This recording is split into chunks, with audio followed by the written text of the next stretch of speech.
일이란 매번 반복되는 일상의 모습으로 다가오지만 그런 반복적인 어느 날 갑자기 새로운 가능성이 펼쳐지기도 하지요. 세상은 참 아이러니한 것들 투성이입니다. 안녕하세요. 스테인리스 배관과 부속품 도매업을 하며 살아가고 있는 36세 돌싱 남성입니다. 제 하루의 일과는 이렇습니다. 이른 새벽 핸드폰 알람이 울리자마자 반사적으로 눈을 뜹니다. 아직 어두운 창밖을 바라보며 한숨을 한번 내쉽니다. 이혼 후 조용해진 집입니다. 그 고요함에 익숙해졌지만 여전히 조금은 낯섭니다. 세면대에서 찬물로 얼굴을 씻고 전기포트에 물을 올려둔 뒤 커피 믹스를 타 마십니다. 그렇게 나만의 의식을 치르고는 밖을 나섭니다. 운전석에 앉아 시동을 켭니다. 라디오는 틀지 않습니다. 생각이 많아지는 시간이기 때문입니다. 서울 외곽의 작은 공단지대에 위치한 도매창고로 향합니다. 창고 문을 열면 반짝이는 스테인리스 배관들이 줄지어 놓여 있습니다. 굵기, 재질, 규격별로 정리된 제품들입니다. 발주서를 체크합니다. 거래처에서 주문한 각종 부속품들을 구분하고 차량에 옮겨 싣습니다. 첫 번째 납품처는 건설 현장입니다. 바쁜 인부들 사이를 뚫고 조심스럽게 차를 댑니다. 땀 냄새와 쇠 냄새, 먼지가 뒤섞인 그 공간이 이제는 익숙해졌습니다. 자재 담당자에게 서류를 건네며 웃습니다. 요즘 경기도 좀 괜찮으세요? 서로의 고단함을 이해하는 짧은 대화입니다. 오늘은 총 3군데 거래처에 납품 일정이 있습니다. 시간은 촉박하지만 항상 정확하게, 깔끔하게를 신조로 삼습니다. 오전 일을 마치면 어느덧 점심시간입니다. 간단하게 도시락을 먹으며 고객사 응답 메시지와 새로운 견적 요청에 답합니다. 짧은 시간 동안의 휴식입니다. 아내와 함께였던 시절이 잠시 머릿속을 스칩니다. 이내 고개를 젓고 다시 하루로 복귀합니다. 다시 창고로 돌아와 비어있는 품목들을 정리합니다. 손으로 직접 재고를 세고 새로 들어올 제품의 수량을 전산에 입력합니다. 이어서 거래처에 전화해 오늘 발주분은 내일 오전에 도착 가능할까요? 라고 물으며 일정을 조율합니다. 창고 바닥을 쓸며 스스로 중얼거립니다. 깔끔해야 나도 깔끔해져. 작업복을 벗고 마지막으로 창고 문을 잠그기 전 한 번 더 돌아봅니다. 저녁 무렵에 하늘이 주황빛으로 물들어 있습니다. 돌아오는 길, 마트에 들러 간단한 반찬거리를 삽니다. 오늘은 라면 말고 된장찌개를 끓일 생각입니다. 요리도 정리도 혼자 합니다. 그리고 저녁 남은 시간은 유튜브로 산업 트렌드나 거래 마케팅에 대한 강의를 듣습니다. 배관 자재 유통의 흐름이 점점 온라인으로 넘어가고 있기에 공부를 게을리하지 않습니다. 노트에 조용히 메모합니다. 배관 쇼핑몰 시스템 구축 고려, 비입이 발주 자동화 시스템 필요. 그의 눈빛은 여전히 날카롭습니다. 오늘 하루도 그렇게 끝이 났습니다. 그리고 새로운 하루가 시작되었습니다. 아침 출근길은 상습적으로 정체되는 구간이었습니다. 몇 달 동안 반복되던 흐름이었고 잠시 동안 시원하게 달리는 듯 하더니 앞차가 갑자기 급정지하였습니다. 이에 따라 멈춰 섰으며 뒤따르던 차량이 제때 정지하지 못하고 차량의 뒷부분을 들이받았습니다. 충돌 소리는 생각보다 컸습니다. 짜증이 밀려오는 출근길이었기에 인상을 찌푸린 채 차량에서 내렸습니다. 사고는 뒷차의 100% 과실로 판단되었기에 운전석에서 내릴 때 목을 한 손으로 잡고 다른 손은 허리를 받치며 천천히 일어섰습니다. 다리를 약간 절뚝이며 아이고 목이야, 아이고 허리야를 외쳤습니다. 그러면서 뒷차를 곁눈질로 살펴보니 범퍼만 교체하면 되어서 큰 사고는 아니었습니다. 그러나 나중에 후유증이 생길 수 있고 사고 시 충격이 컸던 만큼 차량 정밀 검사도 필요하다고 판단되어 우선 병원에서 진단서를 발급받기로 결정하였습니다. 뒷차는 소형차였고 초보 운전자가 운전하고 있었습니다. 차량에서 내리자마자 연신 인사를 하며 괜찮으세요? 어디 다친 데 없으세요? 라고 물어보았습니다.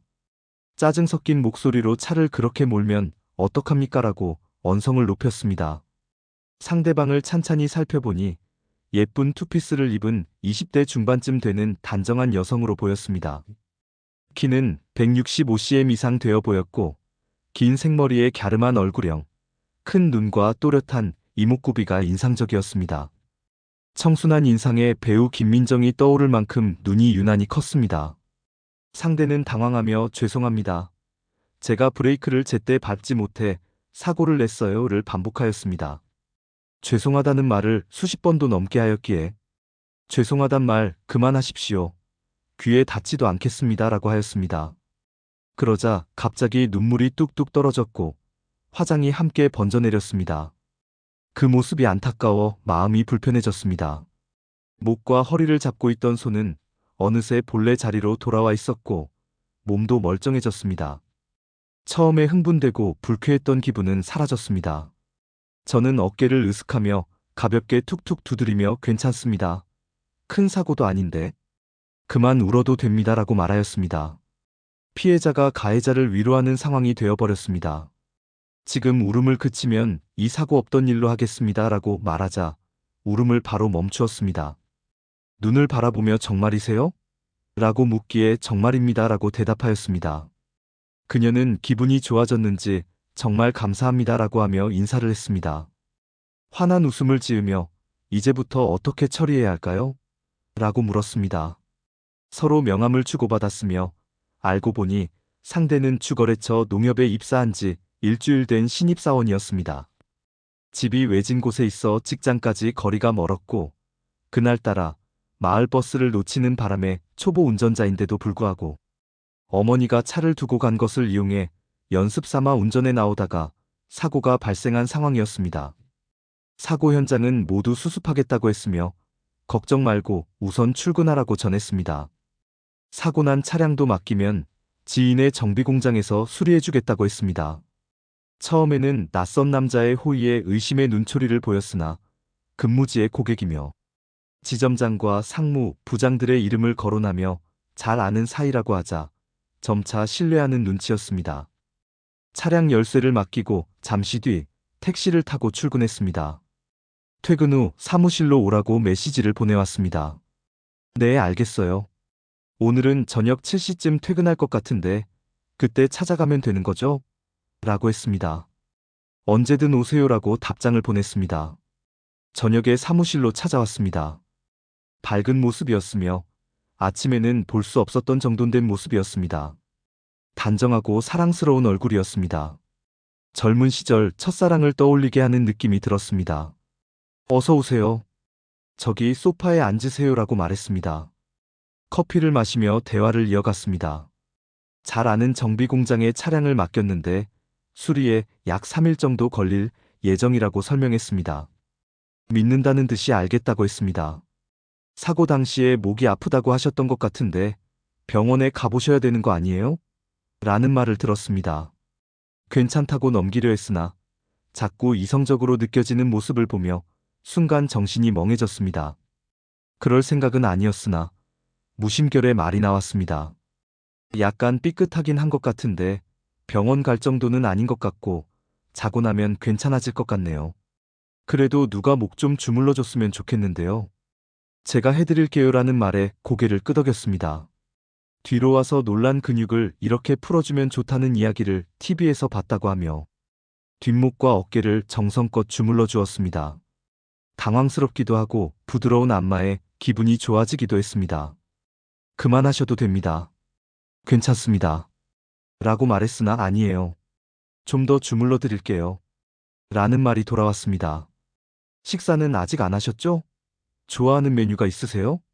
늦었는데 저녁이나 같이 먹어요. 라고 하자 맛있는 거 사주실 거예요? 라고 하며 소고기를 먹고 싶다고 했습니다. 단정하고 참한 모습에 귀여움과 애교까지 있어 너무나 사랑스러웠습니다. 이런 살가운 딸이 하나 있음 얼마나 좋을까 하는 아재 같은 생각도 해봅니다. 함께 저녁 식사를 하며 다양한 이야기를 나누었습니다.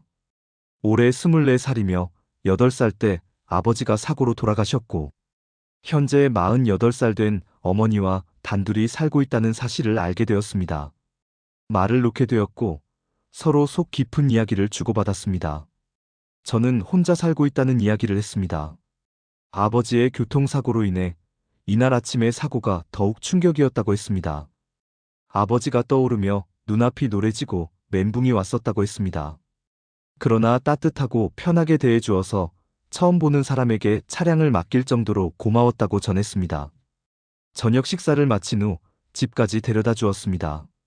가는 길에 주말에 운전 연습을 시켜주겠다고 하자 좋다고 했습니다. 주말 약속을 지키기 위해 집 앞으로 갔습니다. 보자마자 반갑게 달려와 차량에 탑승했습니다. 반바지에 하얀 셔츠를 입고 있었습니다. 시선이 자꾸 조수석 쪽으로 향했습니다. 이 호라비 아저씨 어쩌라고 옷을 그렇게 입고 나왔어요? 라고 물었습니다. 왜요? 예쁘게 보이려고 이렇게 입고 나왔는데 저 안 예뻐요? 라고 대답했습니다. 근데 너무 예뻐서 문제예요. 웃음이 끊이지 않았습니다. 시외로 나가 운전 연습을 했고 분위기 좋은 곳에서 점심을 먹기로 했습니다. 식당에 들어가는 길에 옆으로 다가와 팔을 깊숙하게 끼워왔습니다. 참 묘한 기분이 들었습니다. 점심 식사를 마친 후 영화 한 편을 보고 자연스럽게 손도 잡고 팔짱도 끼는 사이가 되었습니다. 누가 보면 아버지와 딸 같은 모습이었겠지만 그래도 좋았습니다. 영화를 보고 나왔는데도 아침 일찍 만났기 때문인지 아직 오후 4시밖에 되지 않았습니다. 함께 있던 이는 좀 쉬고 싶다며 자꾸 집으로 가자고 하였습니다. 어떻게 해놓고 사는지 궁금하다며 말이었습니다. 집에 도착하자마자 이곳은 무언가 이상하다고 하며 냄새가 난다 하였고 창문을 모두 열고는 청소를 시작하였습니다. 청소를 마치자 냉장고 청소도 하고 밀린 빨래도 세탁기를 돌렸습니다. 심지어 침실로 들어가 빨랫감을 찾아 세탁기에 넣기도 하였습니다. 약 1시간 동안 집 안 곳곳을 정리하고 치우고 갔습니다. 우렁각시 같은 어린 친구의 순수한 모습이 보기 좋았습니다. 그렇게 종종 만나는 어느 날 그녀의 어머니를 보게 되었습니다. 어머니라고 하기엔 너무 젊어 보였고 공장에서 일하는 평범한 모습일 것이라 상상했던 것과는 달랐습니다. 두 사람에게 믿고 의지할 사람이 자신밖에 없다는 생각에 보호 본능이 생겼습니다. 앞으로 두 사람을 잘 지켜야겠다는 다짐도 하게 되었습니다. 그러나 시간이 지날수록 어머니에게 점점 이상한 감정이 생기기 시작하였습니다. 24살의 딸을 낳아 저와는 12살 차이가 나는 젊은 어머니였습니다. 40대 후반의 나이임에도 불구하고 30대 후반처럼 젊어 보이는 아우라를 풍기는 핵동안 이미지였습니다. 겉으로 보면 거짓말처럼 들릴 수도 있는 상황이었지만 한 번은 셋이서 영덕에 대게를 먹으러 간 적이 있었습니다. 수산물 시장에서 대게를 판매하던 한 아주머니가 장모를 아내로 착각하며 물어보는 일이 있었습니다. 그때 장모가 무안해할까봐 제 아내입니다. 둘이 잘 어울리지 않습니까? 라고 말했습니다. 그만큼 장모는 나이에 비해 매우 어려 보였습니다. 자세한 설명을 하지 않아도 어떤 모습인지 충분히 상상이 되었을 것입니다. 추석 명절을 며칠 앞두고 기분 전환을 겸해 백화점에 함께 쇼핑을 하러 갔습니다. 지하 주차장에 주차를 하고 5층 여성 의류 매장을 가기 위해 엘리베이터를 tas습니다. 1층에서 많은 사람들이 한꺼번에 탑승하면서 자연스럽게 구석 안쪽까지 밀리게 되었고 엘리베이터 안은 발 디딜 틈 없이 가득 찬 상태가 되었습니다. 그로 인해 서로 앞뒤로 밀착해 서게 되었는데 그 순간부터 상대가 여자로 느껴지기 시작했습니다. 며칠 전에는 거래처 하청업체 대표들과 함께 2차로 나이트클럽에 간 적이 있었습니다. 그곳에서 우연히 다시 마주치게 되었고 함께 시간을 보내게 되었습니다. 여긴 어쩐 일입니까? 이런 곳은 좋아하지 않는 줄 알았습니다. 라는 말을 들었고 업무상 거래처와의 자리라 어쩔 수 없었습니다. 영업을 담당하고 있기 때문에 종종 오게 됩니다. 가족도 알고 있는 일입니다. 라고 답했습니다. 그렇게 고생하며 돈을 버는 줄은 오늘 처음 알았습니다. 라는 말과 함께 어깨를 툭툭 쳤습니다. 그렇다면 오늘 더 많은 남자들과 부킹을 하셔야겠습니다. 라고 농담을 건넸더니 부킹은 무슨 부킹입니까? 젊은 시절 다 놀아봤습니다. 그냥 일 때문에 오는 거죠. 라고 말했습니다. 그렇다면 오늘 하루만 파트너를 해드릴게요. 라고 하자 아무런 말 없이 눈을 살짝 흘기며 계속 바라보았습니다. 그날 이후 둘 사이에는 하나의 비밀이 생겼습니다. 따뜻한 봄 기운이 퍼지기 시작한 4월의 어느 토요일, 우리는 특별한 계획 없이 느긋하게 하루를 보내고 있었습니다. 아침 햇살이 부드럽게 창가로 스며들고 커피 향이 공간을 채우던 그때 문득 그녀가 말했습니다. 우리 오늘은 아무도 모르게 작은 여행 떠나볼까요? 그렇게 급히 짐을 싸들고 향한 곳은 지난번 댁에 여행의 추억이 깃든 영덕이었습니다.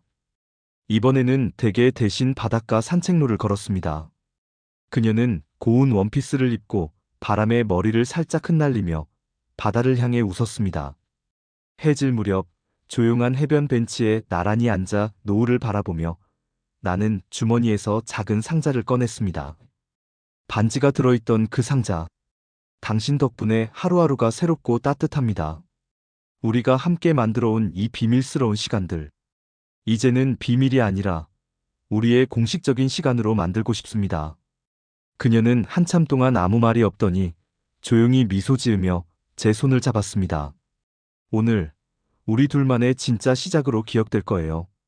그날 밤 바다 소리가 들리는 작은 펜션 창가에 앉아 서로의 눈을 바라보며 긴 이야기 하나가 조용히 마무리되고 새로운 이야기가 시작되고 있었습니다.